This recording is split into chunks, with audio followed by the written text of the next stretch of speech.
at the camera down. Hello.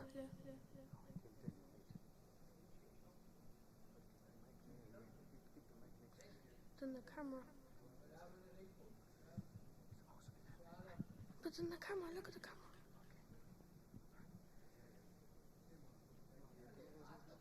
Look at the camera.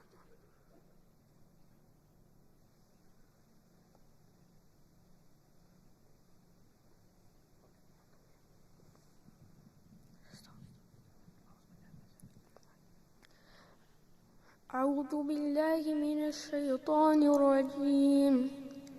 بسم الله الرحمن الرحيم. يا أيها الناس اتقوا ربكم إن زلزلة الساعة شيء عظيم يوم ترونها تذهل كل مرضعة أما أرضعت وتضع كل ذات حمل حملها وترى الناس سكارى وما هم بسكارى ولكن عذاب الله شديد. ومن الناس من يجادل في الله بغير علم ويتبع كل شيطان مريد. كتب عليه أنه من توله فأنه يذله ويهدي إلى عذاب السعير. يا أيها الناس إن كنتم في ريب من البعث فإنا خلقناكم من تراب ثم من نطفة من البعث ثم من نطفة ثم من علقة ثم من مضغة مخلقة وغير مخلة لنبين لكم ونقر في الأرحام وما نشاء إلا أجل مسمى ثم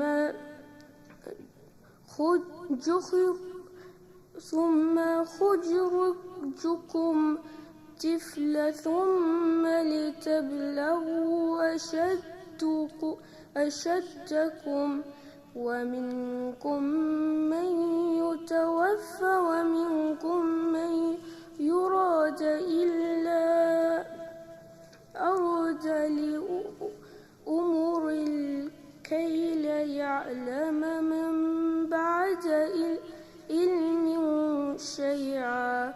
وترى الأرض حامدة فإذا أنزلنا عليها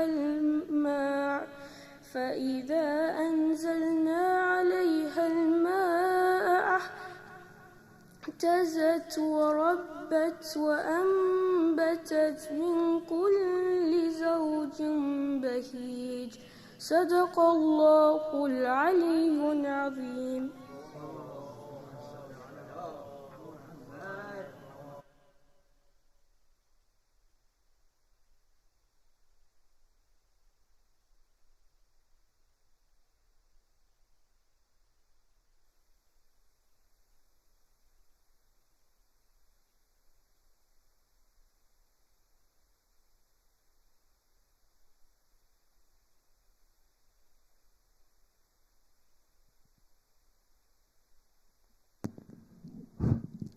أعوذ بالله من الشيطان الرجيم. بسم الله الرحمن الرحيم. الحمد لله رب العالمين. بر محمد و آل محمد بلندتر صلوات.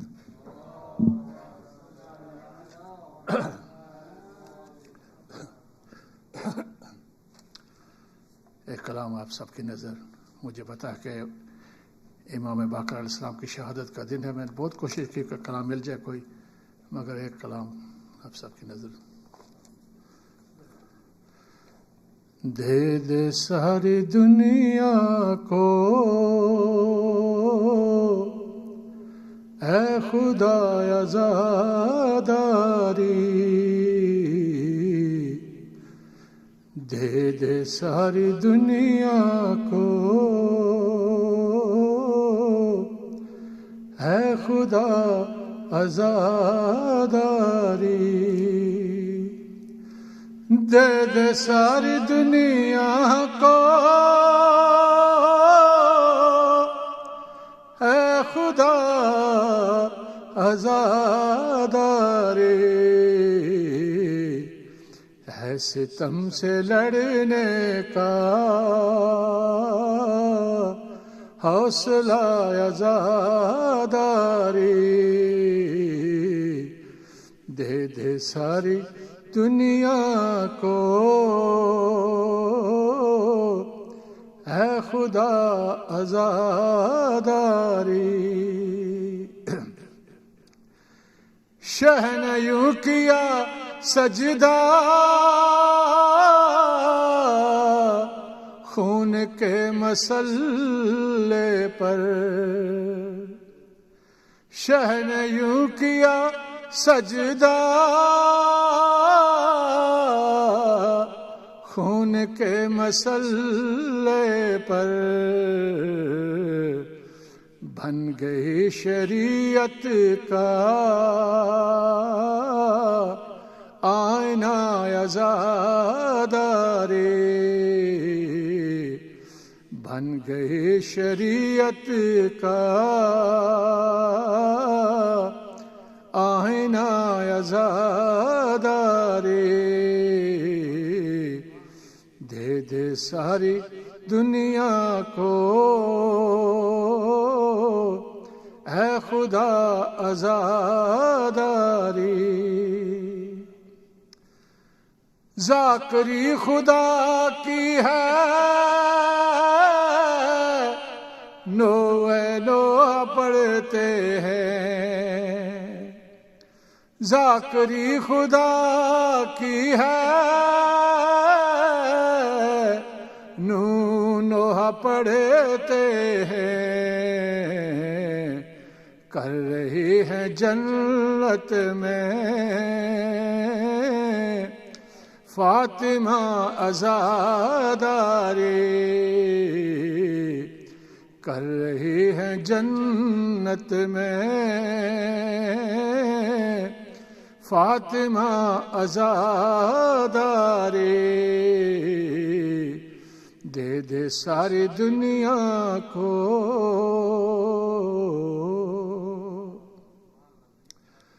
ساتھ ہم غریبوں کے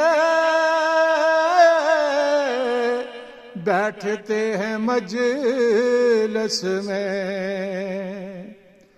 ساتھ ہم غریبوں کے بیٹھتے ہیں مجلس میں، یوں پسند کرتے ہیں مرتضی عزاداری، یوں پسند کرتے ہیں مرتضی عزاداری دے دے ساری دنیا کو،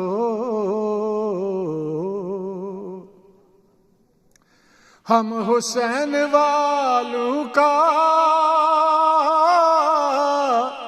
یہ بھی ایک تعارف ہے، ہم حسین والوں کا یہ بھی ایک تعارف ہے، ابتدا غدیر خم انتہا عزاداری، ابتدا غدیر خم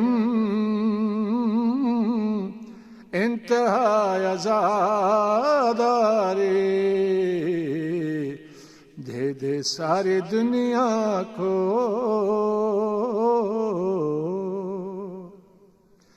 میں غم شاہدی پر وار دوں یہ اولادیں، میں غم شاہدین پر وار دوں یہ اولادیں، کوئی اگر کہہ لوگے بیٹے یا عزادارے، کوئی اگر کہہ لوگے بیٹے یا عزادارے، دے دے ساری دنیا کو۔ جنت میں ہر انسان کی خواہش ہے جنت میں جانے کی، مگر شیعان علی کے گھر میں ہی جنت ہے۔ شعر سنیے گا۔ آرزو ہے جنت میں جب دل مچل اٹھا، آرزو ہے جنت میں جب دل مچل اٹھا، گھر میں تعزیہ رکھ کر لے عزادارے، گھر میں تعزیہ رکھ کر لے عزادارے، دے دے ساری دنیا کو۔ آخری شعر ہے نفیس مدحت کا مل گیا صلہ تجھ کو، ہے نفیس مدحت کا مل گیا صلہ تجھ کو، کر چکا تو پیش کربلا عزادارے، کر چکا تو پیش کربلا عزادارے، ہے ستم سے لڑنے کا حوصلہ عزادارے، دے دے ساری دنیا کو اے خدا عزاداری۔ محمد و آل محمد صلی اللہ علیہ وسلم۔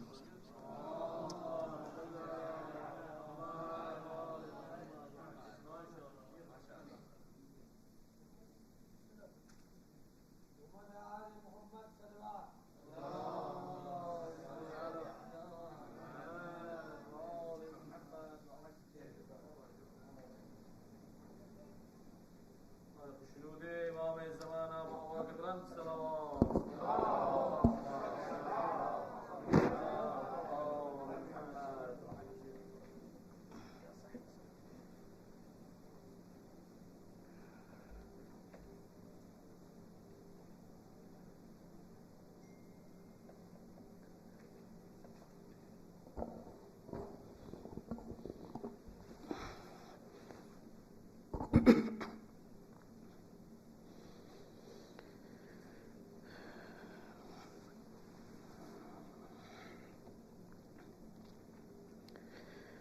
أعوذ بالله من الشيطان الرجيم. بسم الله الرحمن الرحيم.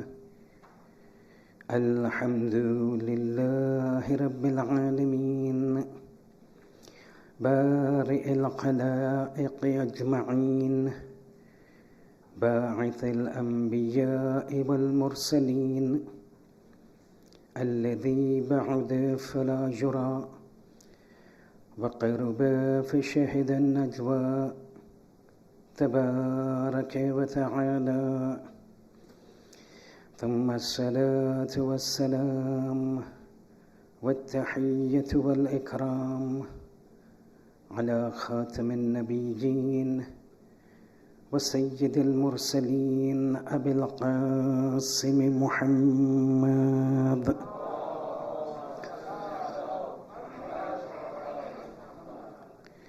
وعلى آله الطيبين الطاهرين المعصومين المظلومين، لا سيما عن الإمام المنتظر وحجة الله الثاني عشر ابن العسكري المنتظر، ولعنة الله على أعدائهم أجمعين من الآن إلى قيام يوم الدين.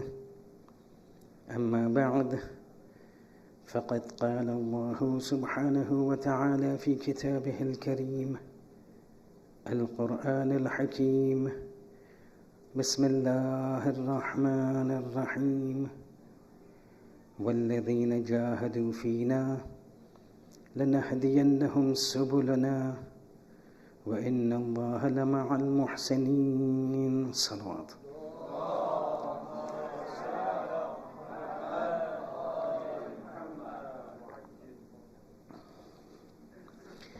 At the very outset, allow me to extend my sincere condolences and tasliyah to all of you on the occasion of the Shahadat of our fifth Imam, Imam Muhammad al-Baqer alayhi salatu wassalam.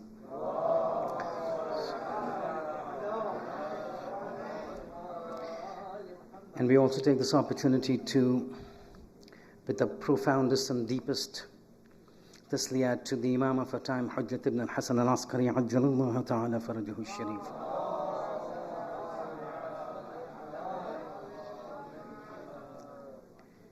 And basically I've been asked to break down the entire lecture into two portions. The first part will be an English component, and then we will have the Masaib leading up to the Masaib in Urdu. And based on the munasabat, it is but natural and more appropriate that we discuss something about this very Imam that we've come here to commemorate, the fifth Imam. Now, before I can go into the exact snapshot that I intend to give to you, and the idea today is, with 40 minutes that we've got, it's not something very enormous in terms of time that you can go into depths. But what is intended is that in these 40 minutes, I want to give you a snapshot of some of the challenges that the fifth Imam faced in his lifetime. Because it's based on these challenges and the problems that an Imam faces that we need to realize the contribution that he has done. Many times when things come to us on a silver platter, we don't realize the ahamiyat, we don't do qadr. Hum qadr nahi karte. And so it becomes important that we identify, we understand what these individuals who had been sent primarily to guide us had to undergo for us to understand their importance. Now, for any Imam, whenever he would become and assume the mansab of Imamat, there would be several challenges that he would be facing and he would be faced with. But when it comes to the life history of the fifth Imam, he finds himself into a very unique position. And the unique position is this, that like the other Imams, he too had to face challenges. But the unique position of the fifth Imam was such that he had to face challenges that were threefold. When you say threefold, means what? It means that upon the death of the fourth Imam, Imam Sajjad alayhi salatu wassalam, in the year 95 Hijri, this is when the fifth Imam becomes an Imam. And for my young kids, Imam was born in the year 57 Hijri. Fifth Imam's life of birth and death is very easy to remember. And this is how the ulama tell. That you look at the fifth Imam, you want to know when he is born, when he's died. For 14 Ma'sumin to do it becomes difficult because you've got 14 Wiladats and 13 Shahadats. But how do you remember the fifth Imam? Very simple. Imam was born in the year 57 Hijri. He is the fifth Imam, so number 5. And there are 7 Imams after him, number 7, 57. He's born in the year 57 Hijri. The year of death, 57 into 57 is 114. He lived for 57 years. So it becomes easy to remember the life and the death of the fifth Imam. 57, he's the fifth Imam. 5, after him there are 7 more Imams. 57, 57 he was born. Add another 57 to it, 114 he passes away because of a lifespan of 57 years.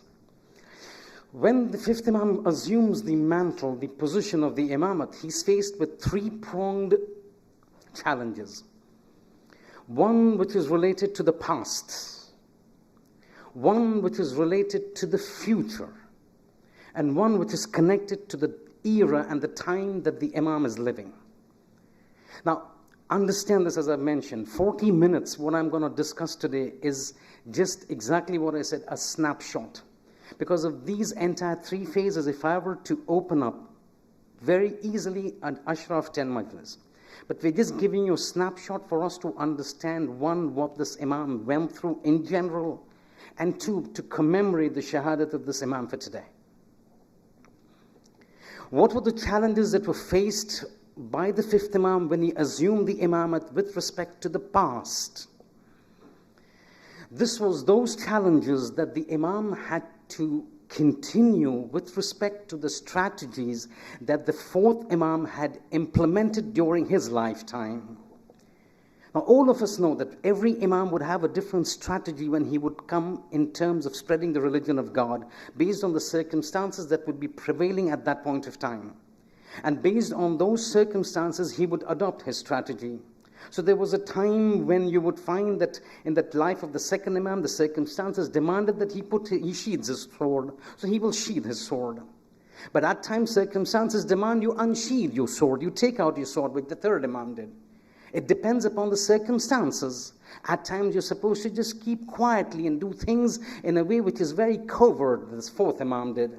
At times, you come outside and you oppose everybody who are the Zalimeen, like the eighth Imam. It's all determined by the circumstances and the situations and the sharait and the halat that the Imam finds himself in.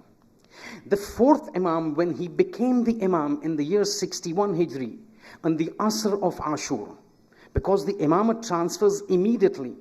We've got a misconception when it comes to when we have the Imamate of the 12th Imam, that we commemorate the Shahadat of the 11th Imam, and the next day we say, oh, that is the Wiladat, that is the Imamate of the 12th Imam, and then we have Jashan. But it doesn't take place in reality. In reality, the transition is very seamless. One Imam goes, the Imam, without any difference of time, as a seamless transition from the Imam of the previous one to the Imam of the next one. Because there is a sunnat of God that the earth not for a moment will remain empty without the hujjat of God. And for that, this transition has to be seamless. The moment one goes, the second is there in its place. When the fifth Imam assumes the Imamat, he is now having to have challenges relating to the past. That means those policies that the fourth Imam implemented. The fourth Imam became the Imam in the year 61 Hijri, at the time when Shimr severed the head of Imam Hussain alayhi salam. At that moment of time, the Imamat got transferred. Now you have to realize the situation that the fourth Imam was in. Imam Hussain has been killed. There is an uproar all over the Islamic empire. The government, the hukumat, is now very tensed. It is looking out for the slightest sign of any revolt, any opposition, any rebellion, so that they can crush it. They're looking and they're anticipating a backlash from the people because of the murder of Imam Hussain alayhi salam. So all ears are standing. All alerts are red code by the hukumat, by the Bani Umayyah. They're waiting to see what is happening in what corner of the empire, of the Islamic empire. So the suffocation, the monitoring on Imam Sajjad, because they know he's the next in line, was absolutely enormous and intense. That's point number one. Point number two, you also have to realize that at the time when the third Imam was killed, the concept of vilayat and imamat and the importance of the Ahlul Bayt was not very well known. And so the fourth Imam had to embark on making sure that the flow that existed that resulted in the killing of Imam Hussain alayhi salam. And that flow was that people did not have the correct ma'arif of an Imam. He had to go and teach the people those ma'rifat, those teachings, the value of an imam, the importance of an imam, the importance of the rank and the mansab of imamat, so that the people realize it. You might ask me, but how do you know that the people did not understand the rank of an imam? This started from the time of Thaqifa. From the time of Thaqifa, the Ahlul Bayt were constantly put aside. And from those times, people made an effort to just suppress the Ahlul Bayt. Not let people know the importance of the Ahlul Bayt. Not know the importance of Amirul Mu'mineen. Not know the importance of Imamat and Wilayah. And that is why you realize that when Imam Ali alayhi salam was martyred, when Shahadat took place, and this news from Kufa reached Sham, what did that old man say? That old man, when he was told Ali was killed in the state of sajda in the mosque, this is not possible. Ho hi nahi sakta. It's not possible for Ali to be killed in the mosque in a state of sajda. So, but how? We just got a news. He says, no, it's not possible. He says, why? He says, what has Ali got to do with a mosque?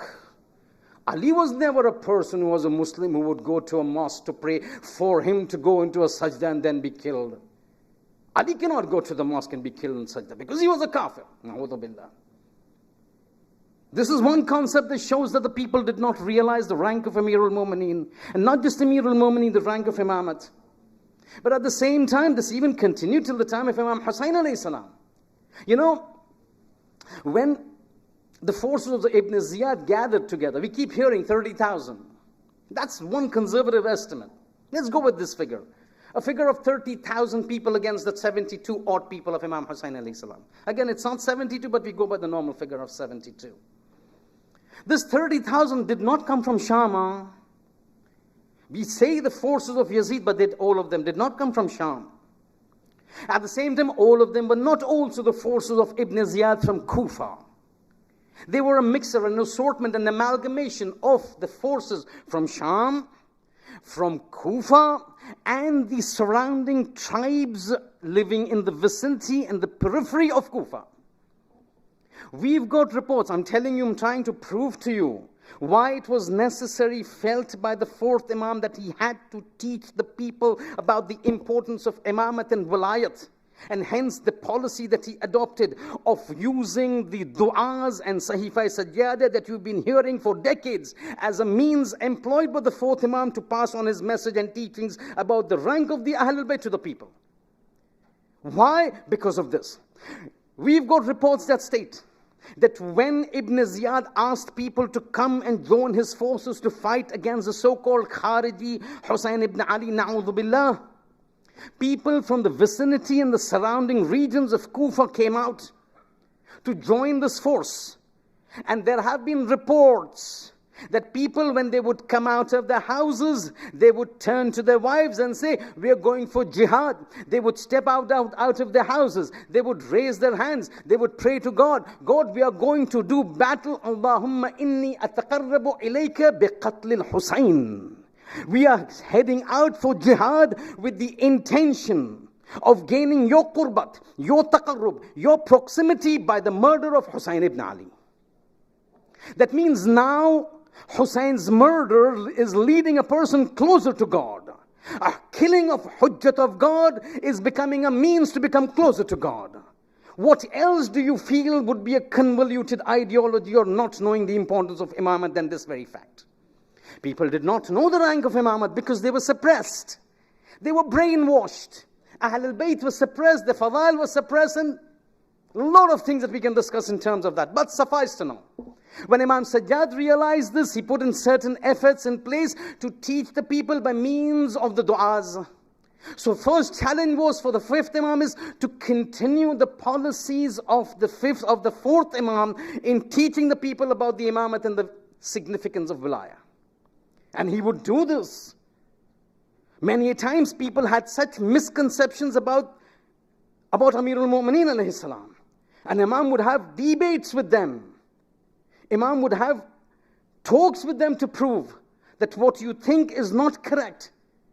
So there was this incident about an individual by the name of Abdullah ibn Nafi'. Abdullah ibn Nafi' was one of the Khawarij of Naharwan, one of the remnants of Khawarij of Naharwan, living in Iraq. During the time of the fifth Imam, he makes a claim Anyone, I'm willing to debate with anyone who can come and stand before me and tell me that Ali killed the people, my family members, my tribal leaders of Naharawan, and he was on the truth. I'm willing to debate with anybody, but there is nobody who can stand up to me in debate to prove that Ali killed the Khawarij in truth and in bahaq. People said, what are you talking about?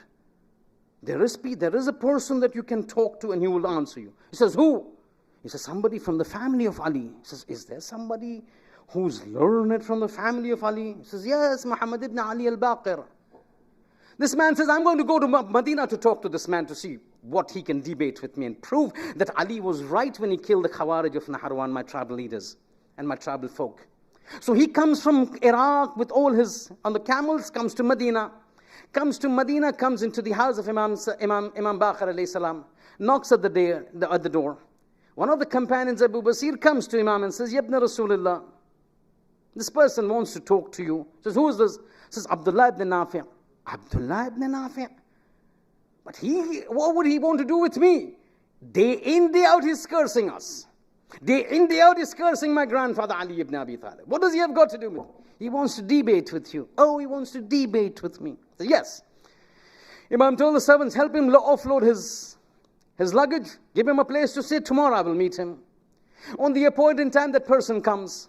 See, he wants to continue the lineage. He wants to continue the policy of the fourth Imam to pass the message on the significance and the truthfulness and the veracity and the haqqaniyat of the wilayat of Amirul Mu'mineen alayhi salam. He gathers all the Muhajirin, all the Ansar, said, come along, debate, watch.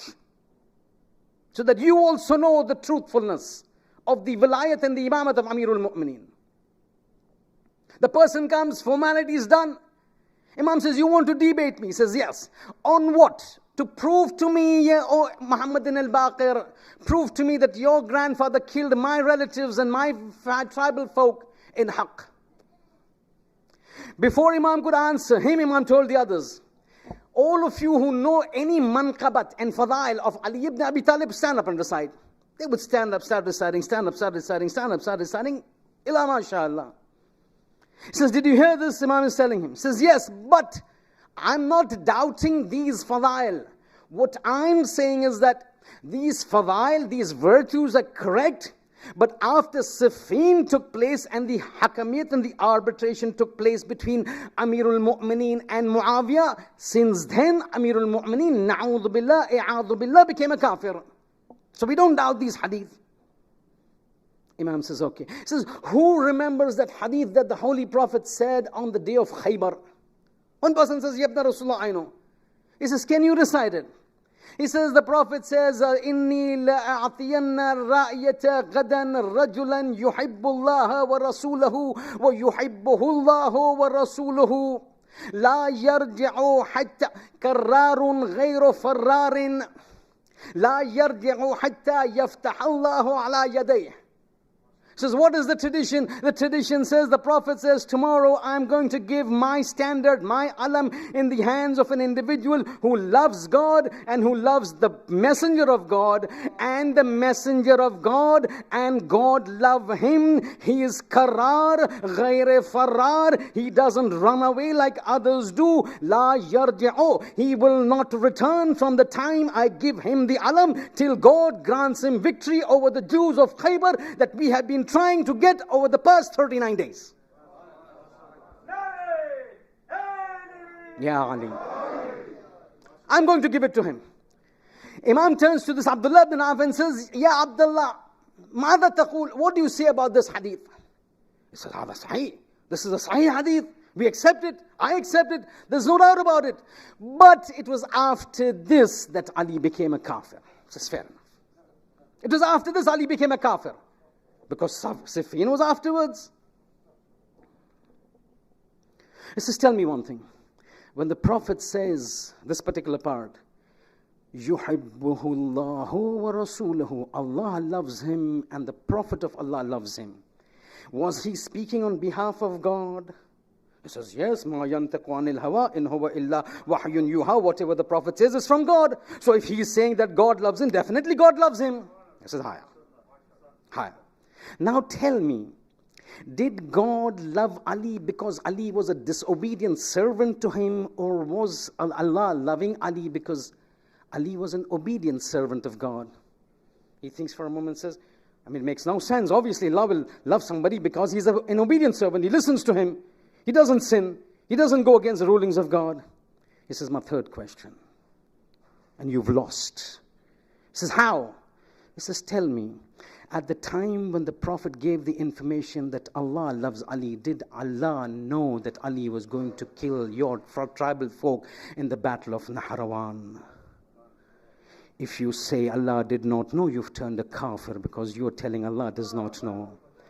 He could not understand. He says, how have I lost? He says, listen, you have said Allah knew that Ali would kill the people of the Naharawan.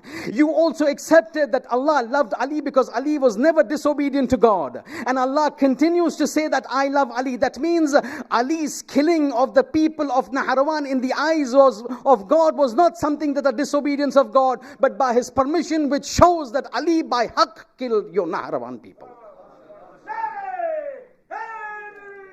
Ya Ali. You understand? So this was what the fourth, fifth Imam was, the past. Trying to implement the policies of the fourth Imam. To teach the people about Imamah. To teach the people about the haqqaniyat of the wilayat of Ali ibn Abi Talib. The wilayat of Ali, the Imamat of Ali. And obviously coming down to the Khandan Ahl al-Bayt. This was about the past. Challenge is about the future. Remember, once Karbala took place, the entire strategy of all the remaining 8 Ma'sumin changed altogether after Karbala. So 3 Imams pass, the 3rd Imam passes away, Karbala takes place, Ashura takes place. From the time of Ashura till the 11th Imam, everybody changed their strategy. After the killing and the murder of Imam Hussain, everybody, the Imam, unspoken, it is their understanding, their code. But the analysis of history shows they completely changed the strategy. It says no more wars, no more uprisings, no more qiyam, no more opposition, military opposition to these leaders. What we need to do is we need to wait for our qaim to come. And He will now do the things for us. But in order to help Him do the things for us, we need to pave the groundwork. Lay the groundwork. Do things to make things happen so that when He comes, He will take the badla. He will take the revenge. He will avenge us. So none of us. And that's why you find numerous occasions. People would come from Khurasan.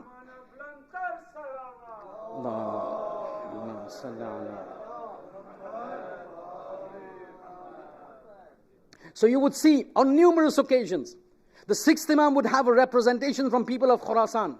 Yabna Rasulullah, we've got so many people to come. We've got so many supporters. Stand up and we will support you. Let's rise up against this Bani Umayyah, Bani Abbas. And the Imam says, no. That time is gone with Hussain ibn Ali. The time will come when the qaim of Hussain ibn Ali comes. Now all that we now need to do is, we need to prepare the groundwork for that man to come, because he is the one who's going to avenge our zillah, our humiliation. What you people have been doing, he will take it. And we are preparing for him. And so Imam Baqer alayhi salam started a mission with challenges with regards to the future. Means what? Very shortly I'm telling you, because I don't have time already. What was the second thing that he did regarding to the future? To prepare for the arrival of the 12th Imam. One aspect with respect to the arrival of the 12th Imam is to prepare the people to receive and follow the commandments of God in the absence of an Imam who's Zahir. Up to the 11th Imam, any time a person has a problem with respect to the rulings of God, which is halal and haram, and you have to understand this, when we talk about following Islam, it means halal, haram, makruh, mubah, that's it, and mustahab. That is what it means. And this is what they were there. This is haram, stay away, this is wajib, do it. Makruh, mustahab, this is what they want us. This is what Islam wants us to do. What God wants us to do, we do it. What God does not want us to do, we refrain. This fiqh, which we take it so trivially, is basically the fundamentals of our religion. Not usuluddin, but on what we need to be living our life in this world. We will be asked in the qabr, namaz padhe the ki nahi? Roza rakha tha ki nahi? Khums ka kya masla tha? Zakat kya baat hui? All of these will be asked. This is all related to the 5. Wajib, haram, makruh, mustahab and mubah. He realized up to the time of the 11th Imam, the Imam was in front. Anybody had a problem, would go, Yabna Rasulullah, I've got this problem. Anybody would have a problem, he would write a letter, Yabna Rasulullah, I've got this problem. And Imam would respond. But they knew, the 5th Imam knew, a time would come when my Janashin would have to go into Ghaibah. At that time, there will be no Imam in front. We have to prepare the people to accept and follow the religion of Islam in the absence of an Imam Masum in front of them. And hence he started that science which is known, the science of ijtihad. What you and I today pick up, Tawdi'ul Masail of Ayatullah Sistani, Ayatullah Khamenei, Ayatullah Wahid Khurasani, XYZ, that is because of the groundwork laid by the 5th Imam. Because fiqh that you see, what is halal and what is haram, is just a superficial veneer. What lies beneath this is a science called ilmul usul. These are those fundamental laws on the basis of which Ayatullah Sistani, Ayatullah Khamenei, Ayatullah Wahid Khurasani, Ayatullah Bashir al-Najafi, XYZ, all of them give the rulings. Without usulul fiqh, they would not be able to give the rulings. This entire science of usulul fiqh, consensus amongst all our fuqaha, from the time of the ghaibat of the 12th Imam till today, all of the fuqaha mujtahideen are of the opinion that this usulul fiqh, which is the basis of our religion in terms of fiqh, is a science that was established by Imam Baqer alayhi salam. Salli ala Muhammad wa ala Muhammad. And that is why we've got this tradition where the Imam says, Alayna ilqa'ul usul. We will give you the usul, the fundamentals of fiqh. Wa alaykum ikhrajul furu'. You have to take it out. And you know these usul, these rules of usulul fiqh that the 5th Imam said are so profound that normally when you and I need to learn fiqh, what do? We go to Tawdi'ul Masail, we read it, we memorize it, go next one, memorize it. Madrasa, we teach the students, learn this, memorize this. Exam comes, vomit it out, get your marks. But that's the hard way of working. The smart way is what the 5th Imam taught. Learn those usul. If you learn one usul, you'll be able to solve 500 mas'ala of fiqh without going anywhere. This is what usul means. One usul, qaida asalatul tahara, qaidatul tajawuz, qaidatul firagh, qaidatul ilzam. These are those few usul, so profound that if somebody understands these usuls, then he doesn't need to refer to the Tawdi'ul Masail of the Maraji. Because by means of these 5, 6, 7, 10, 15, 20, he will be able to answer 3,000 mas'alas which is there in the Tawdi'ul Masail. And that is why when you go to a Maraji and you ask him a mas'ala marja, he doesn't pick up his Tawdi'ul Masail. Tawdi'ul Masail is 3,000 halal and haram from taqleed to the hudud and diyat, 3,000 on normal basis. He doesn't refer it, he doesn't have to memorize 3,000. He memorizes few usul. On the basis of that, he knows the 3,000 masail. Kiski den hai? 5th Imam. He set this up. And just by having knowledge was not sufficient. We need to also inculcate. We need to develop personnel who would be able to teach these things to the people, so that a time comes when you have a person like Ayatullah Sistani who grows from small to big and he keeps learning and he becomes a marja, so that when my grandson Hujjat ibn al-Hasan is in behind the clouds and curtains of ghaibat, this Ayatullah Sistani can be his representative and give the same fatwa that he would give had he been in Zuhur. All deen of whom? Of the 5th Imam. And he inculcated such personalities. Aban ibn Taghlib, Muhammad ibn Muslim, Zurarat ibn Ayun, Jabir ibn Abdullah Jofi. What are these individuals? These are those individuals whom he would order, go and give fatwa. It is haram to give fatwa if a person is not a mujtahidan. It is haram. So if I don't know a masala, but yet I say, Mara najarma, mere nazdeek, mere khayal se, I think this is the ruling, that is haram. It's not acceptable. In Islam says this is my religion. Mujhe lag raha hai, mane lage che, I think doesn't work. It has to be what is there in Lawh Mahfuz. That Lawh Mahfuz can only be known by an Imam Masoom or somebody trained by Imam Masoom. You get me what I'm saying? So he would train all these individuals. He would tell people like Muhammad ibn Muslim, go to that place and I'm giving you permission, give fatwa, because I've got such confidence in you, in your understanding of fiqh, that your ruling will be exactly what I would have ruled under the circumstances. Which is exactly what the Imam al-Zamana is doing with respect to the current Maraji. When our Maraji gives a fatwa, you don't find Imam al-Zamana coming and telling, oh, your fatwa is wrong. Because he's got so much confidence on these elite individuals that they've been trained so much that they can give the same fatwa that I can give had I been amongst the people. This is what happens when it comes to the training in the future. So this is the second set of challenge. Again, if I have to open it out, each of these is at least 3 to 4 lectures. But we're not going into that. This is a snapshot. I'm looking at the time. We've got 10 minutes. And the last one was the time, the problems that Imam was facing, the challenges and the current era. The time when he lived. And there were certain major problems that he was there. Just mention one of them, then we move forward. One of them was the incident, the rise of the ghulat. You know ghulat? Ghulat is those individuals who elevate the imams to the rank of God. Take Ali to be God. And we have traditions from the Masumin when they said, look, you will not understand our rank. We're far too high for you to understand. And we got the tradition from this 8th Imam, right, coming in front of him, but time is not permitting me. So you will not be able to understand our rank. But just understand. Tell and attribute any superhuman, supernatural virtue to us, and you will be okay, except do not associate us with Allah subhanahu wa ta'ala. Nazziluna anir rububiyya wa qulu ma shi'tum.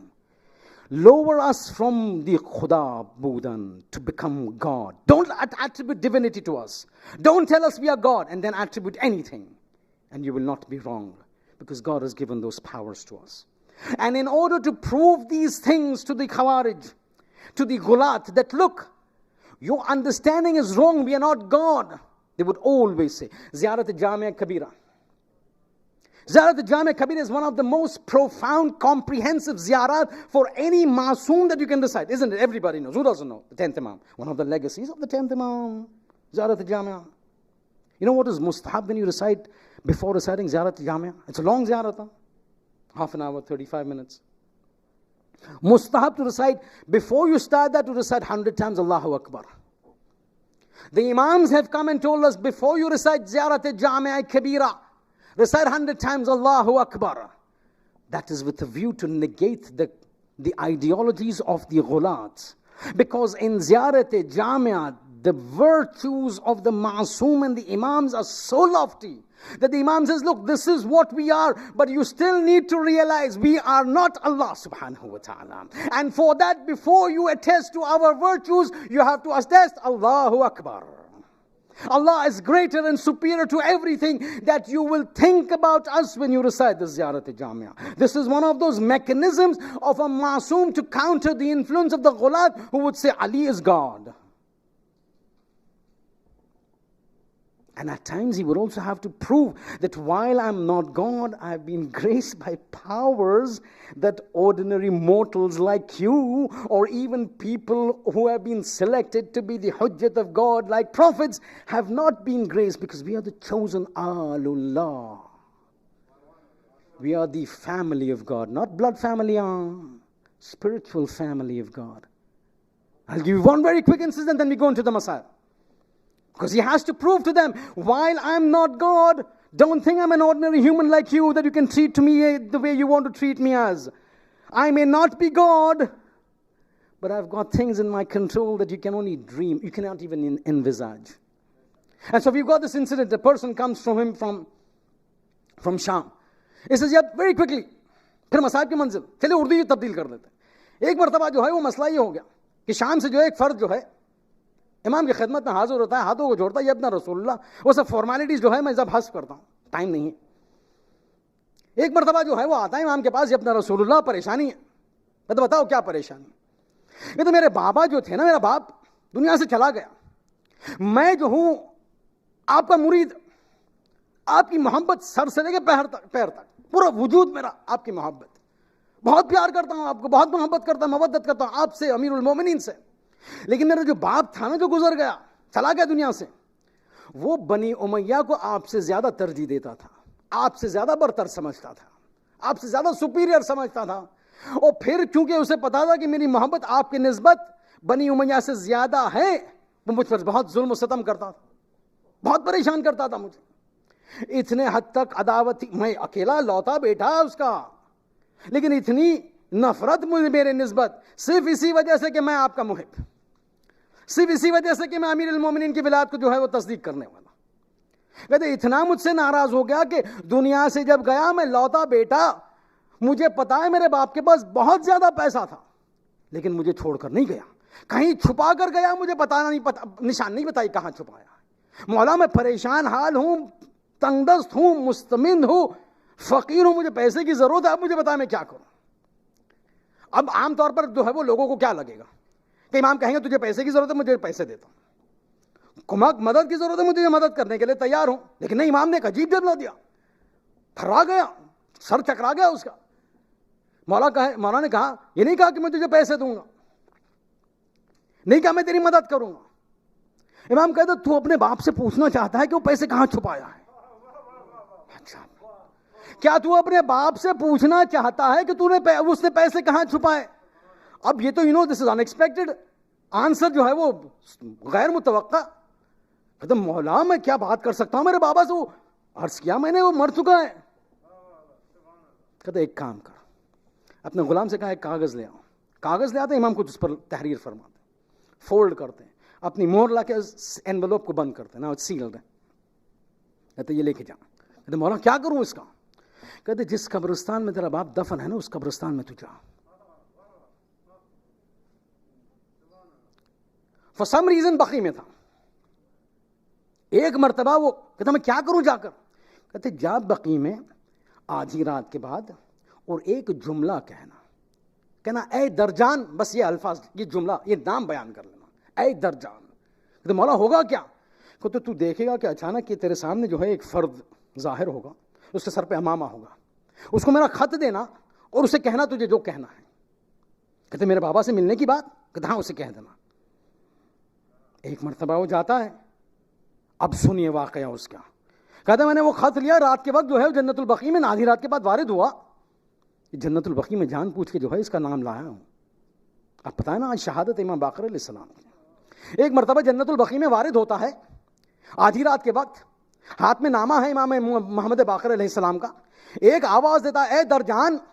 بس الفاظ ختم ہونے دے کہ سامنے ایک آدمی ظاہر ہوا، ماما سر پہ، جس طرح مولا نے کہا. کہتا ہے میں درجان ہوں، آنے والے کیا بات ہے، کیوں مجھے بلایا؟ کہتے یہ نامہ ہے، یہ لیٹر ہے آپ کے لیے، میں تو صرف ایک میسنجر قاصد ہوں محمد ابن علی کا، بس یہ نام سننا تھا. ایک مرتبہ خط کو ہاتھ میں لیا، کہا ہاتھوں کو جوڑا، ارے استقبال کیا، ارے میرے مولا حجت خدا کا قاصد بتاؤ میں کیا خدمت کر سکتا ہوں. کہتے نامہ تو پڑھ لو. ایک مرتبہ انویلوپ کو کھولا، لیٹر پڑھا. اب وہ کیا لکھا ہوا تھا نہیں پتا، لیکن جیسے پڑھا ایک مرتبہ چہرے کا رنگ متغیر ہوا، ہاتھوں کو جوڑا. کہتے میرے مولا کے قاصد بتاؤ، فرماؤ، حکم کرو، میں کیا خدمت کر سکتا ہوں. کہتے خدمت تو کیا، بس مجھے باپ سے بات کرنی ہے. میرے باپ کو اگر جو لے آ سکتے ہو تو باپ سے بات کرنی ہے. مولا امام باقر علیہ السلام کا حکم ہے، تائید ہے، بس کچھ دیر رک جاؤ، میں تمہارے بابا کو لے آتا ہوں. اب سوچئے یہ آدمی کی کیفیت. یہ اچانک آدمی ظاہر ہوتا ہے، باپ مر چکا ہے، کہتا ہے میرے باپ کو لے آئے گا. سمجھ میں نہیں آ رہا کیا ہو رہا. بس وہ منتظر تھا کیا ہو رہا کہ ایک مرتبہ دیکھا کہ درجان آیا، ساتھ میں ایک شخص ہے. عجیب کیفیت، سر سے لے کے پیر تک اس طرح لگ رہا کہ جلا ہوا ہے، اس طرح لگا ہوا کہ پورے جو ہے وہ سر سے لے کے پیر تک جلا ہوا ہے. چمڑی سیاہ، کھال سیاہ، بال جلے ہوئے، کپڑے جو ہے وہ جسم سے چپکے ہوئے، چہرہ جو ہے سیاہ، کمر خمیدہ. ایک مرتبہ وہ اور سر کے جسم کے آس پاس موٹی موٹی رسن سے بندھا ہوا، جکڑا ہوا، قیدیوں کے عنوان سے ذلیلانہ انداز سے وہ درجان لے کر آتا ہے. کہتا ہے یہ تیرا باپ ہے. ایک مرتبہ وہ شخص کہتا ہے کیا تم میرے باپ ہو؟ تو جو آنے والا تھا نا جو اسیر، کہتا ہاں بیٹا میں ہی تیرا باپ ہوں. اب بیٹا پریشان، ارے بابا لیکن جب آپ دنیا میں تھے تو یہ حالت نہ تھی، یہ کیا ہو گیا؟ کہتا بیٹا جو تم کہہ رہے تھے وہ صحیح نکلا. جو تم کر رہے تھے صحیح نکلا، تم صحیح تھے، میں غلط تھا. ارے علی صحیح ہے، فلان غلط ہے. وہی سزا مجھے مل رہی ہے کہ ایک تو خود بھی نہ مانا اور جو ماننے والا بیٹا تھا اس پر ظلم بھی کیا. بیٹا میری مدد کر. کہتا بابا میں کیا کروں؟ کہتا مجھے پتا ہے میں تجھ سے ظلم کیا، تیرے نسبت تیرا حق جو ہے وہ تجھے نہ دیا، میں جبران کرنے کے لیے آیا ہوں. میرے باغ میں فلاں جگہ پر ایک زیتون کا درخت ہے، اس زیتون کے درخت کے نیچے تو ذرا کھڈا، ادھر ایک گڈھا کھود، اور گڈھا کھودنے کے بعد تجھے ایک صندوق ملے گی. وہ صندوق میں میری ساری امانت، سارا سرمایہ میں نے جمع کیا ہوں. 150,000 150,000 درہم. 150,000 dirham is 15 million pounds of today, my friends. 1.5 lakh درہم وہ میں تجھے دے رہا ہوں، لیکن ایک شرط ہے، اس میں سے 50,000 میرے طرف سے مولائے حق حجت خدا امام وقت محمد الباقر کو میرے طرف سے ہدیہ دے دینا اور کہنا میرے حق میں دعا کرے کہ خدا مجھے اس مصیبت سے آزادی عطا فرمائے.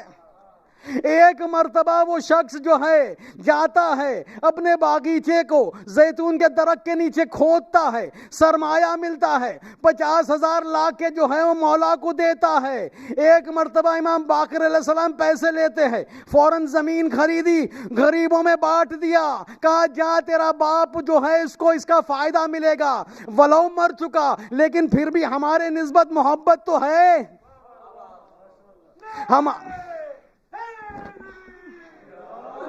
ہمارے نسبت محبت تو ہے. یعنی آپ سوچئے امام محمد باقر کو کس قسم کی جو ہے وہ چیلنجز کا سامنا کرنا پڑا. بعض اوقات بتانا پڑا ہم خدا نہیں ہے، لیکن فی الفور بتانا پڑا کہ خدا نہیں ہے، مگر خدا نے جو ہمیں قدرت دی ہے کسی اور کو مرحمت نہیں فرمائی. اور لیکن یہ مقصد، یہ منصب، یہ مقام، اور پھر ہم دیکھتے ہیں نا کہ کیا مظلومیت ہے، تو پھر دل جو ہے بہت روتا ہے، پھر دل بڑا روتا ہے. آپ کو کیا لگتا ہے اس زمانے میں جب خلیفہ وقت جو ہے، جب ہمارے اماموں سے عاجز آ جاتے تھے تو کیا کرتے تھے؟ ایک ہی حربہ ہوتا تھا، قتل، کبھی زہر کے ذریعے سے، کبھی تلوار کے ذریعے سے، مگر آخری حربہ تو یہی تھا نا. جب کسی کا وجود جو ہے اس دنیا میں ناگوار ہو تو پھر کیا کیا جائے؟ دنیا سے نکال دیا جائے. یہی چیز تو امام محمد باقر کے ساتھ ہوئی نا.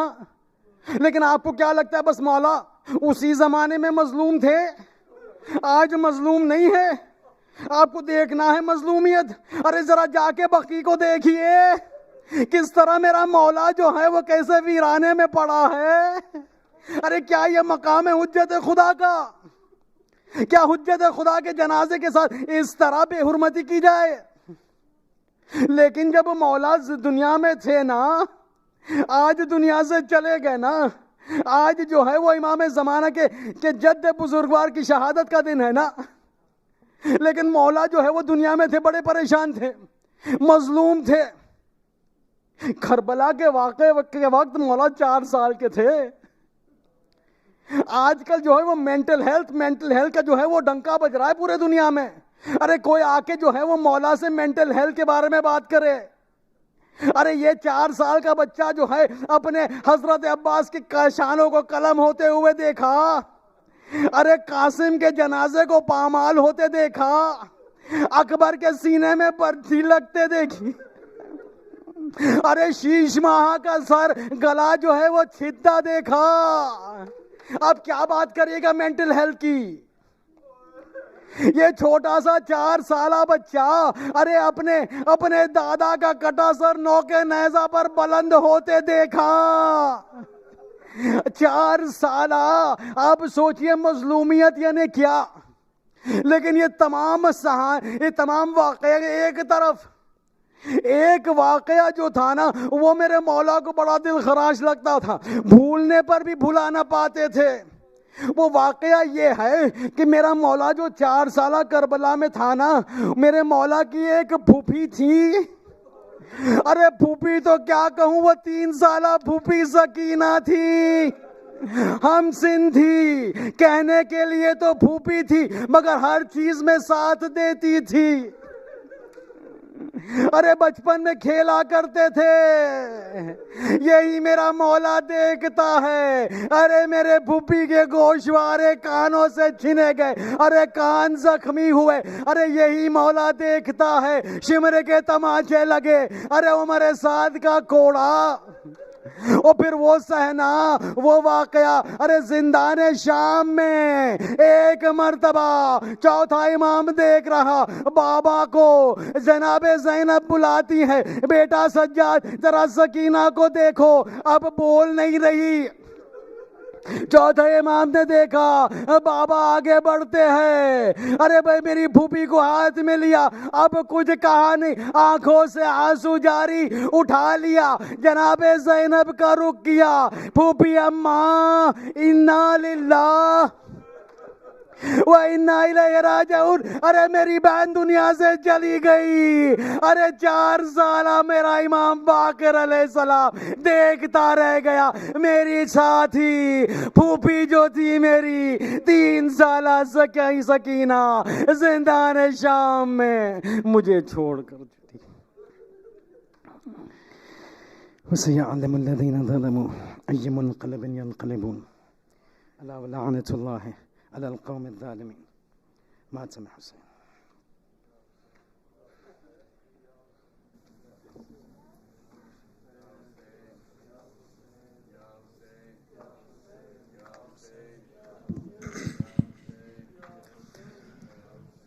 عزیز و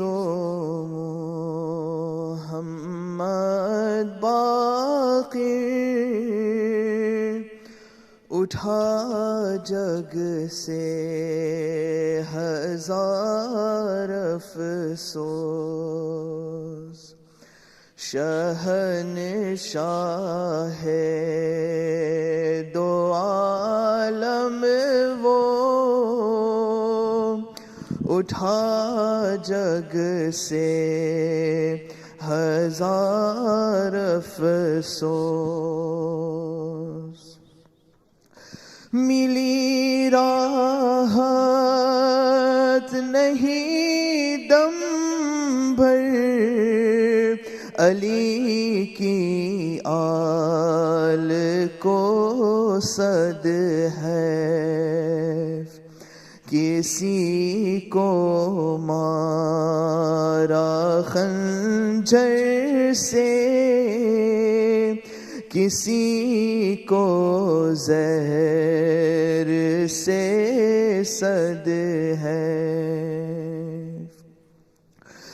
بیاں یوں جعفر صادق ہے لاش پہ باقر کے، میرے بابا میرے بابا یہ کیسی نیند میں سوئے. اٹھا تابوت مدینے میں ہزار افسوس باقر کا، پر کیا کہوں آہ کربلا میں اٹھا لاشا نہیں شہ کا. اندھیرا ہو گیا جگ میں، کھلا سر آج احمد کا، عزادارو کرو ماتم، اٹھا تابوت ہے باقر کا، شہنشاہ ہے دو عالم وہ، اٹھا جگ سے ہزار افسوس. یا حسین یا حسین یا حسین یا حسین یا حسین زہرا کی بیٹیوں کی ردائیں اتر گئی زہرا کی بیٹیوں کی ردائیں اتر گئی زہرا کی بیٹیوں اتر گئے سب مل کے زہرا کی بیٹیوں کی ردائیں زہرا کی بیٹیوں کی ردائیں اتر گئی زہرا کی بیٹیوں کی ردائیں اتر گئی سجاد کو ضعیف صدائیں یہ کر گئی زہرا کی بیٹیوں کی ردائیں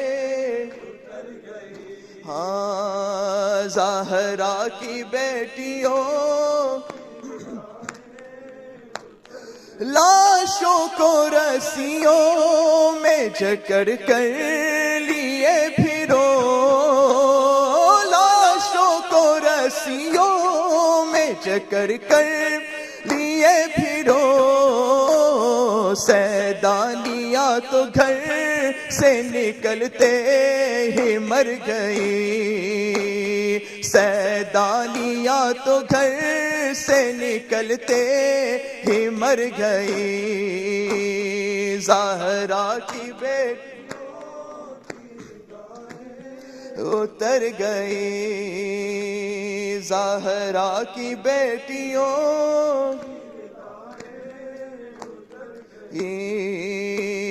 زہرا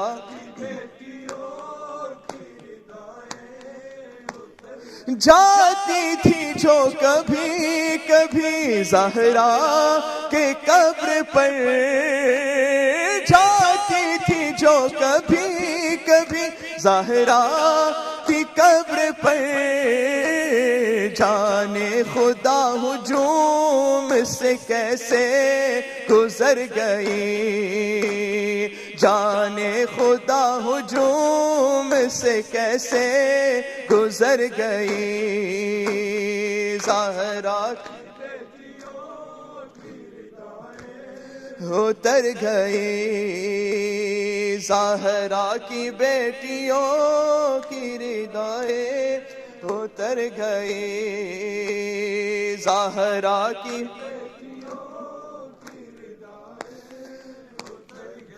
ہائے ظلم و ستم کی تیز ہوائیں تھی جب چلی ظلم و ستم کی تیز ہوائیں تھی جب چلی سب گلشن بطول کی کلیاں بکھر گئی سب گلشن بطول کی کلیاں بکھر گئی زہرا کی اتر گئی زہرا کی بیٹیوں اتر گئی زہرا کی بیٹیوں ہائے رملا یہ پوچھتی تھی سکینہ سے قید میں رملا یہ پوچھتی تھی سکینہ سے قید میں زخمی ہے کان بالیاں بی بی کدھر گئی زخمی ہے کان بالیاں بی بی کدھر گئی زہرا کی بیٹی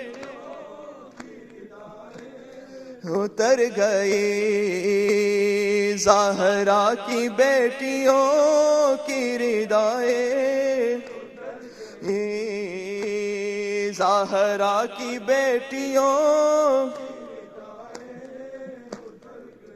हाय बाजार लेके जाओ ना बेपर्दा ज़ालिमों, बाजार लेके जाओ ना बेपर्दा ज़ालिमों, मर जाएगी हुसैन की बहनें अगर गई, मर जाएगी हुसैन की बहनें अगर गई। ज़हरा की बेटी की रिदाए उतर गई, ज़हरा की बेटियों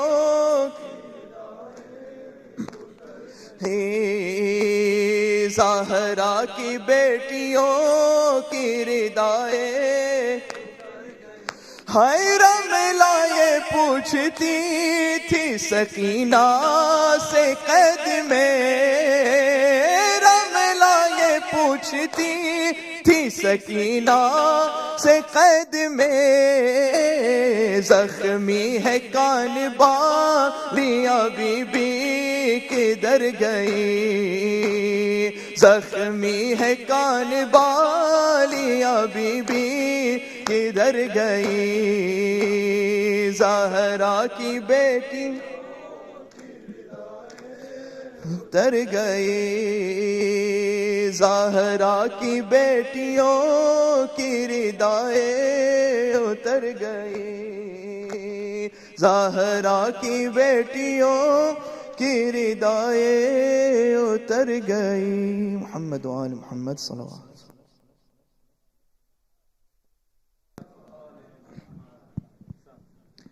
السلام عليك يا رسول الله، السلام عليك يا أمير المؤمنين، السلام عليك يا فاطمة الزهراء سيدتي نساء العالمين، السلام عليك يا خديجة الكبرى أم المؤمنين، السلام عليك يا حسن المجتبى، السلام عليك يا أبا عبد الله الحسين، وعلى الأرواح التي حلت بفنائك وأناخت برحلك، عليكم مني جميعا سلام الله أبدا ما بقيت وبقي الليل والنهار، ولا جعله الله آخر العهد مني لزيارتكم.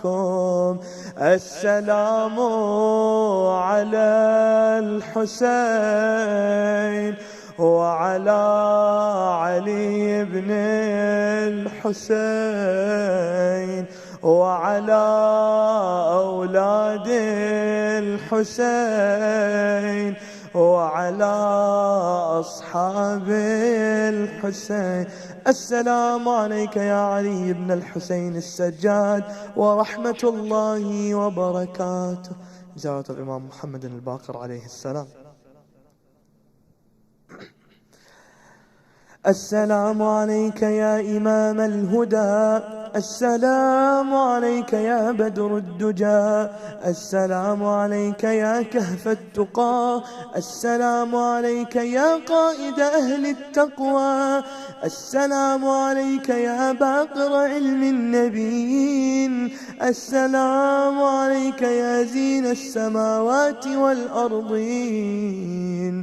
اللهم كما جعلته علما لعبادك ومستودعا لحلمك ومترجما لوحيك ورسلك وأمنائك يا رب العالمين، فصل عليه أفضل ما صليت على أحد من ذرية أنبيائك وأصفيائك ورسلك وأمنائك يا رب العالمين.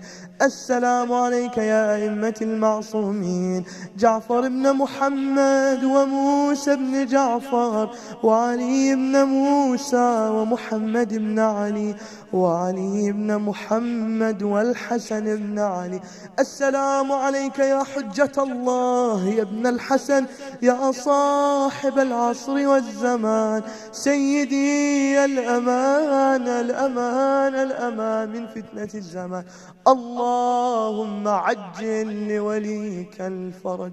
والسلام عليكم يا أهل بيت النبوة جميعا ورحمة الله وبركاته. بسم الله الرحمن الرحيم. اللهم كن لوليك الحجة ابن الحسن صلواتك عليه وعلى آبائه في هذه الساعة وفي كل ساعة، وليا وحافظا وقائدا وناصرا ودليلا وعينا، حتى تسكنه أرضك طوعا وتمتعه فيها طويلا. الله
إن الله وملائكته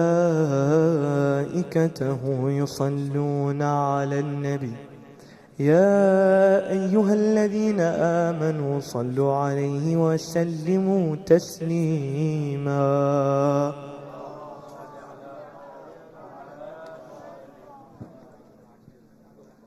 الله أكبر الله أكبر الله أكبر الله أكبر. أشهد أن لا إله إلا الله.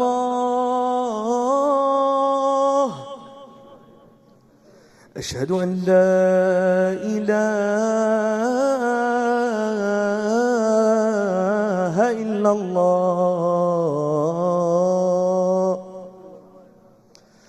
أشهد أن محمدا رسول الله.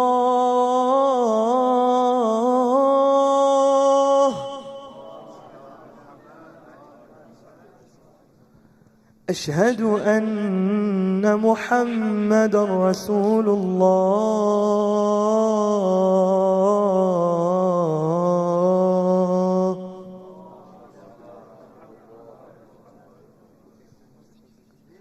أشهد أن عليا ولي الله.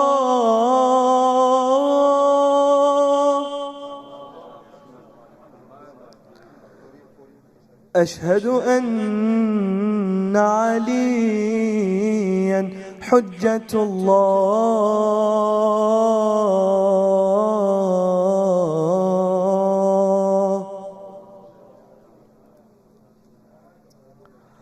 حي على الصلاة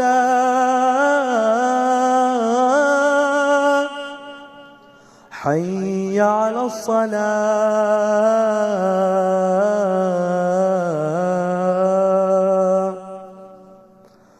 حي على الفلاح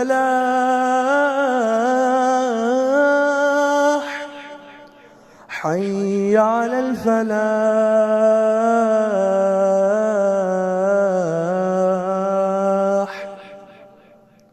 حي على خير العمل حي على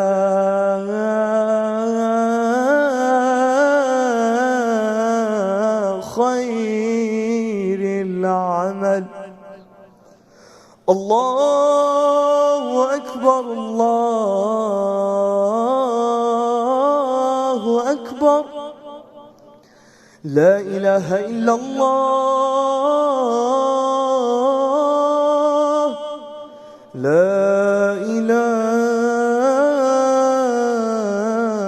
إلا الله. وصل اللهم على سيدنا محمد وآله وسلم.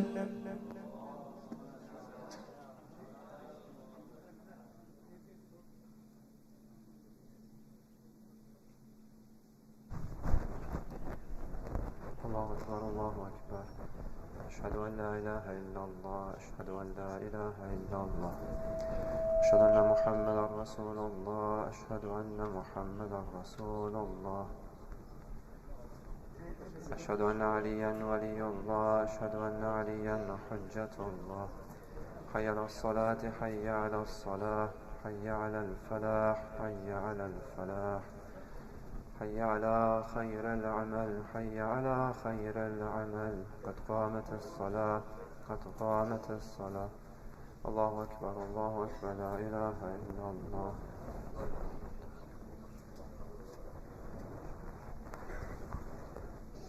الله أكبر. بسم الله الرحمن الرحيم. الحمد لله رب العالمين الرحمن الرحيم مالك يوم الدين. إياك نعبد وإياك نستعين. اهدنا الصراط المستقيم صراط الذين أنعمت عليهم غير المغضوب عليهم ولا الضالين. بسم الله الرحمن الرحيم. قل هو الله أحد الله الصمد لم يلد ولم يولد ولم يكن له كفوا أحد. الله أكبر. سبحان ربي العظيم وبحمده. سمع الله لمن حمده. الله أكبر. سبحان ربي الأعلى وبحمده. الله أكبر. استغفر الله ربي وأتوب إليه. الله أكبر. سبحان ربي الأعلى وبحمده. الله أكبر. بحول الله وقوته قوموا وأقعد. بسم الله الرحمن الرحيم. الحمد لله رب العالمين الرحمن الرحيم مالك يوم الدين. إياك نعبد وإياك نستعين. اهدنا الصراط المستقيم صراط الذين أنعمت عليهم غير المغضوب عليهم ولا الضالين.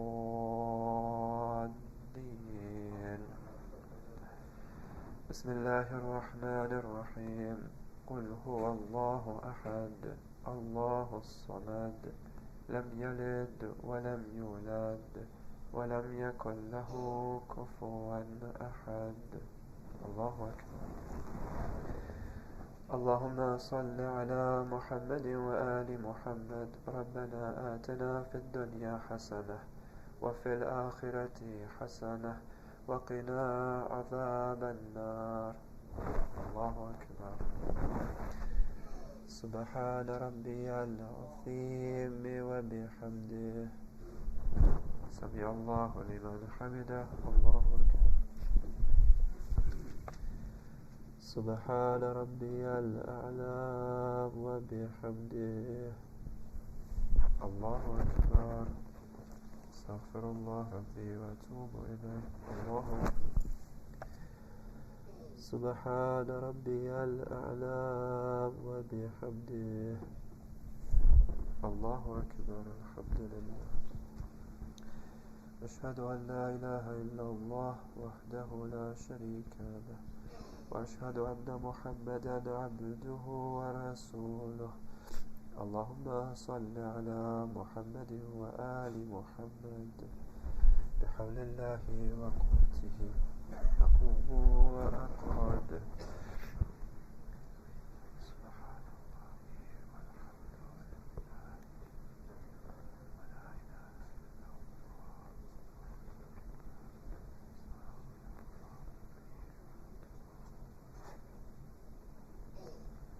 الله أكبر. سبحان ربي العظيم وبحمده. سمع الله لمن حمده. الله أكبر. سبحان ربي الأعلى وبحمده. الله أكبر. استغفر الله ربي وأتوب إليه. الله أكبر. سبحان ربي الأعلى وبحمده. اللهم صل على محمد وآل محمد وعجل فرجهم. الله أكبر. الحمد لله. أشهد أن لا إله إلا الله وحده لا شريك له، وأشهد أن محمدا عبده ورسوله. اللهم صل على محمد وآل محمد. السلام عليك أيها النبي ورحمة الله وبركاته. السلام علينا وعلى عباد الله الصالحين. السلام عليكم ورحمة الله وبركاته. الله أكبر. الله أكبر. الله أكبر. لا إله إلا الله.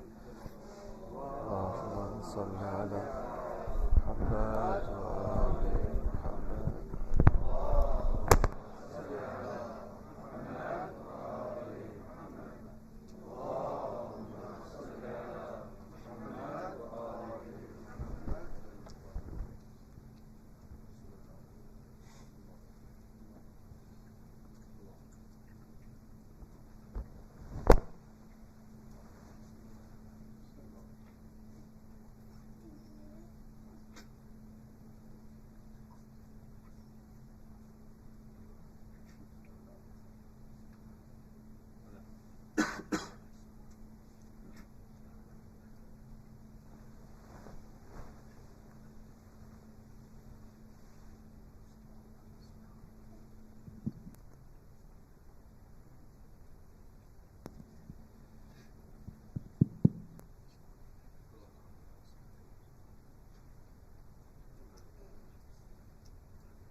أعوذ بالله من الشيطان الرجيم. مؤمنين السلام عليكم ورحمة الله وبركاته.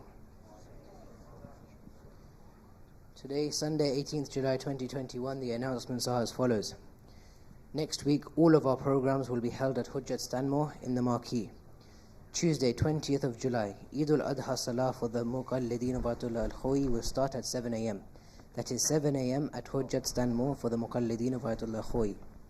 The Tuesday, 20th of July is the day of Arafah. Salatul Zuhrain at 1:13 p.m. followed by Amaz. Ladies will have a parallel program and will be conducted by Zakira Mirali. The evening is the Shahadat day of Hazrat Muslim ibn Aqil alayhi salam. Allahumma salli ala Muhammad wa ala Muhammad. The program will start at 8 p.m. with Quran and Majlis by Sayyid Rehan Naqvi. Wednesday, 21st of July is the day of Eid al-Adha. Dua Nutba will commence at 7 a.m. and the first shift of Salah will be held at 7:30 a.m. and the second shift at 10 a.m. I would like to repeat, all of these events will be held at Hujjat Stanmore. Now, SJ would like to inform everyone about the upcoming family event on the 25th of July at Hatchen Cricket Club. This will feature the following SJ Cricket Bonanza, which promises to be exciting and is in honor of our past legends of the game. Fitness events, volleyball and cycling will also be available, featuring there as well. Plenty of food options available, and all families are requested to attend in what promised to be a fun and fulfilled day. Please refer to the poster and regular comms for SJ for more information. We look forward to seeing everyone there. Please visit sjhub.org.uk. For Thursday Marhumeen names, the deadline for sending in Marhumeen names is the Tuesday before the Thursday online program. If you would like to send in a Marhumeen name, please email them to admin@hujjat.org. For all recitation requests for Qasida, Munajat, Marthia, Matam, and also Mahi Muharram recitation requests, please email your request to recite @hujjat.org. Please let us recite 5 times Amma Yujibu for all those who are unwell, and in particular Muhammad Raza Laka, who is unwell. بسم الله الرحمن الرحيم اللهم صل على محمد وآل محمد أما يجيب المضطر إذا دعاه ويكشف السوء أما يجيب المضطر إذا دعاه ويكشف السوء أما يجيب المضطر إذا دعاه ويكشف السوء أما يجيب المضطر إذا دعاه ويكشف السوء أما يجيب المضطر إذا دعاه ويكشف السوء اللهم صل على محمد وآل محمد. Please let's end with the Surah Al-Fatiha for all of our marhumin. Al-Fatiha.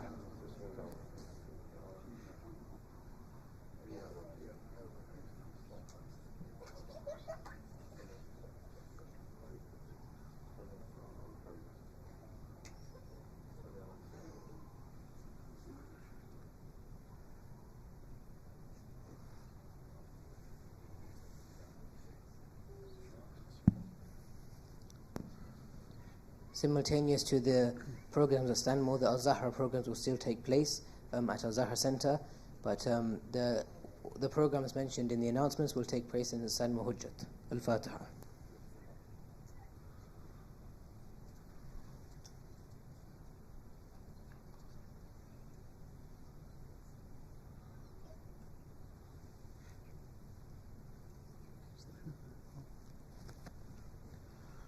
بسم الله الرحمن الرحيم اللهم صل على محمد وآل محمد أستغفر الله الذي لا إله إلا هو الحي القيوم الرحمن الرحيم ذو الجلال والإكرام وأتوب إليه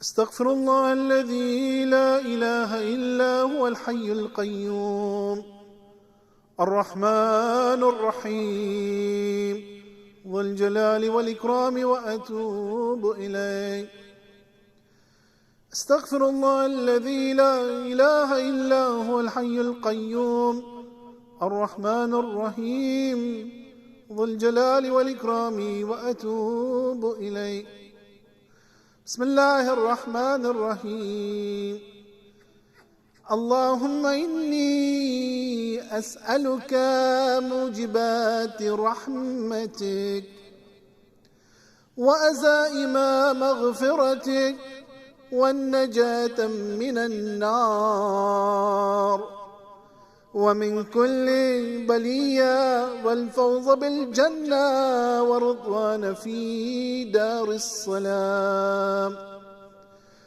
وجوار نبيك محمد عليه وآله السلام اللهم ما بنا من نعمة فمنك لا إله إلا أنت أستغفرك وأتوب إليك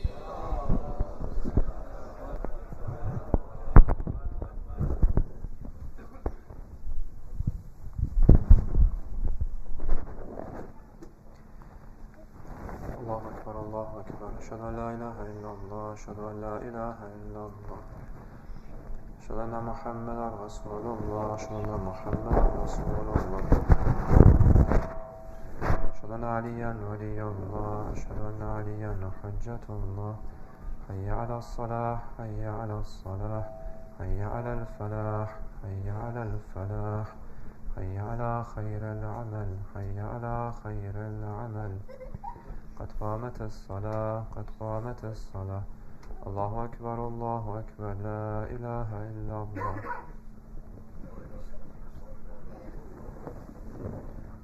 الله أكبر بسم الله الرحمن الرحيم الحمد لله رب العالمين الرحمن الرحيم مالك يوم الدين إياك نعبد وإياك نستعين اهدنا الصراط المستقيم صراط الذين أنعمت عليهم غير المغضوب عليهم ولا الضالين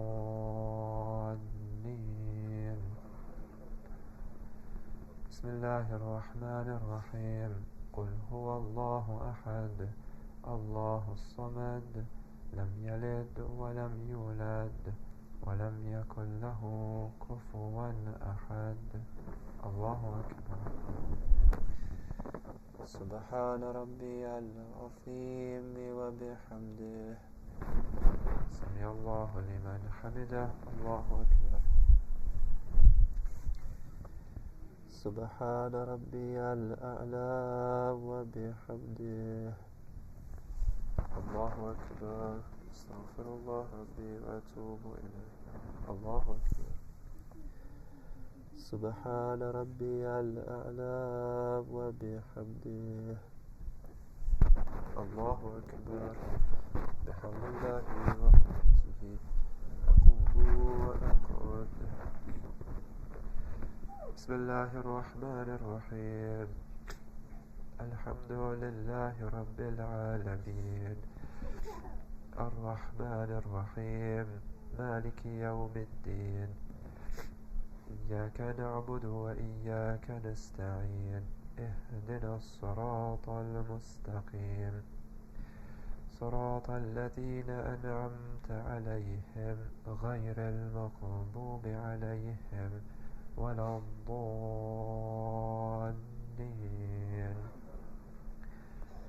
بسم الله الرحمن الرحيم قل هو الله أحد الله الصمد لم يلد ولم يولد ولم يكن له كفوا أحد الله أكبر اللهم صل على محمد وآل محمد ربنا لا تزغ قلوبنا بعد إذ هديتنا وهب لنا من لدنك رحمة إنك أنت الوهاب الله أكبر سبحان ربي العظيم وبحمده سمع الله لمن حمده الله أكبر سبحان ربي الأعلى وبحمده الله أكبر استغفر الله ربي وأتوب إليه الله أكبر سبحان ربي الأعلى وبحمده الله أكبر الحمد لله أشهد أن لا إله إلا الله وحده لا شريك له وأشهد أن محمدا عبده ورسوله اللهم صل على محمد وآل محمد بحول الله وقوته أقوم وأقعد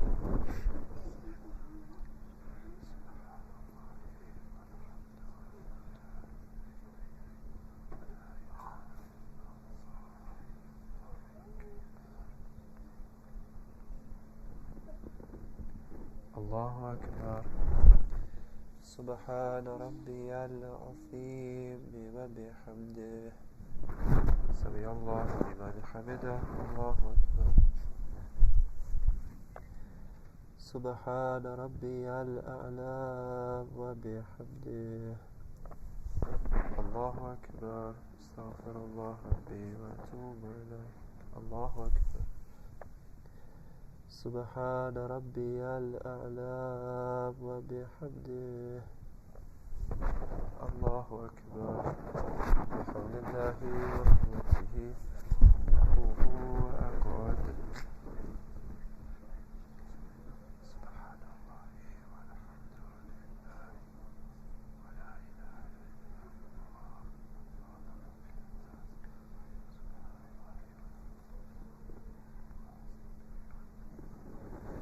الله أكبر. سبحان ربي العظيم وبحمده. سمع الله لمن حمده. الله أكبر. سبحان ربي الأعلى وبحمده. الله أكبر. استغفر الله ربي وأتوب إليه. الله أكبر. سبحان ربي الأعلى وبحمده. اللهم صل على محمد وآل محمد وعجل فرجهم. الله أكبر. الحمد لله.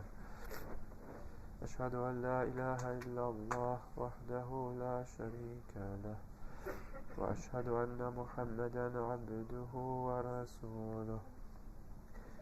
اللهم صل على محمد وآل محمد. السلام عليك أيها النبي ورحمة الله وبركاته. السلام علينا وعلى عباد الله الصالحين. السلام عليكم ورحمة الله وبركاته. الله أكبر. الله أكبر. الله أكبر. لا إله إلا الله. اللهم صل على محمد وآل محمد وعجل. اللهم صل على محمد وآل محمد.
بسم الله الرحمن الرحيم.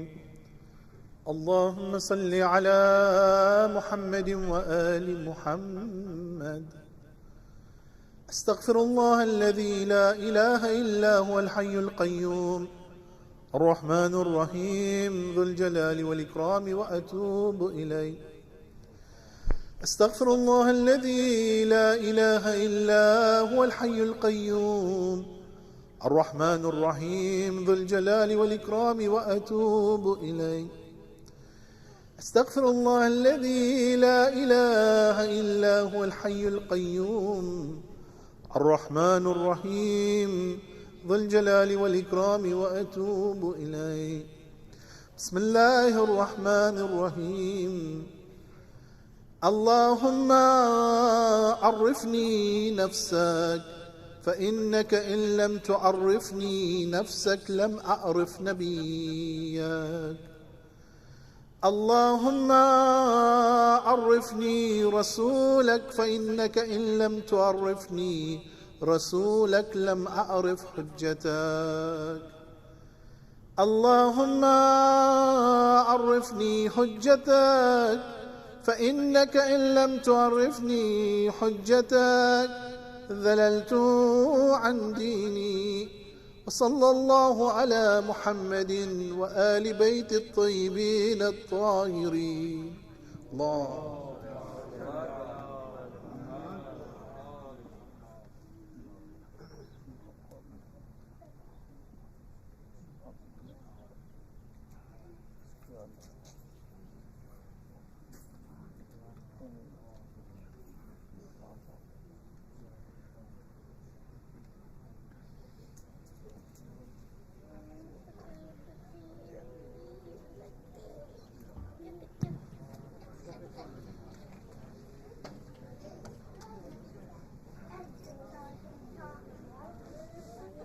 السلام عليك يا أبا عبد الله. السلام عليك يا ابن رسول الله. السلام عليك يا ابن أمير المؤمنين وابن سيد الوصيين. السلام عليك يا ابن فاطمة الزهراء سيدتي نساء العالمين. السلام عليكم ورحمة الله وبركاته. السلام عليك يا مولى وابن مولى. السلام عليك يا غريب الغرباء. السلام عليك يا معين الضعفاء والفقراء. السلام عليك يا شمس الشموس عنيس النفوس أيها المدفون بأرض توس. الرضا المجتبى راضي بالقدر والقضاء. السلام عليك يا سلطان العرب والعجم علي بن موسى الرضا ورحمة الله وبركاته. السلام عليك يا مولانا يا صاحب العصر والزمان. السلام عليك يا خليفة الرحمن. السلام عليك يا شريك القرآن. السلام عليك يا كعبة الإيمان. السلام عليك يا إمام الإنس والجان.